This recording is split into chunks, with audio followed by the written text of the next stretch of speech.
Thanks a lot for the update, Katie. Now an update on how that shrimp farm in St. James City is recovering after Ian. Sun Shrimp Farms is one of the largest suppliers of shrimp in the U.S., also a fairly major employer in Pine Island. Hurricane Ian took out the bridge at Matlacha, of course, closing off access by car to Pine Island for a time. And the shrimp boat captains had used watercraft to reach Pine Island.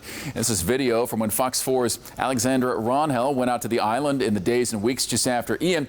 But today she also caught up with Sun Shrimp Farms to see how the farm and the recovery is going.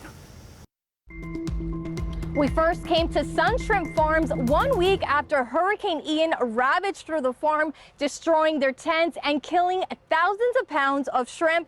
Now we're back to see how they're recovering. Let me tell you, it just really, the storm really hit us pretty hard. But they came back harder, from broken tents to damaged tanks and dead shrimp.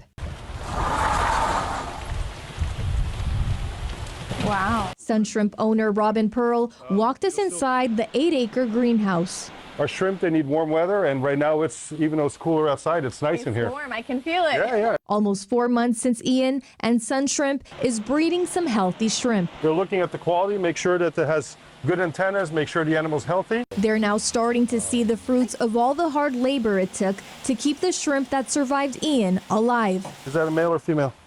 That's a male. That's a male, so you can see the male. It has two little sperm packages right here. Production manager Catherine Lipson makes sure the shrimp are getting fed, that oxygen levels are good, and that water is pristine. Before we had no roofs, not a lot of metal, all the tanks were exposed. She says the season has been a successful one. We saved a lot of shrimp as well, so we were still able to have our big brood stock season, still able to process for the plant, so it's really great what we're able to do. Pearl says they started shipping to customers in early December. All those tanks have been restocked, and our hatchery is working again, and so we're busy stocking all our tanks. So it's. Are you back to the levels you once were?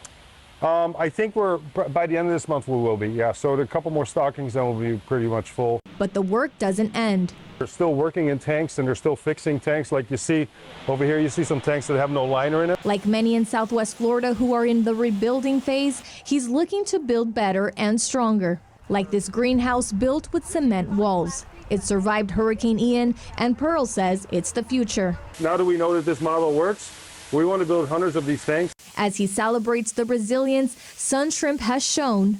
Given the fact that this was right in the heart of the storm and the hurricane, I feel very, very lucky. And there was never a doubt in his mind. But we have proven that we can survive. Just like the shrimp that persevered through the storm, he says survival is in their DNA. Reporting in Pine Island, Alexandra Rangel, Fox 4.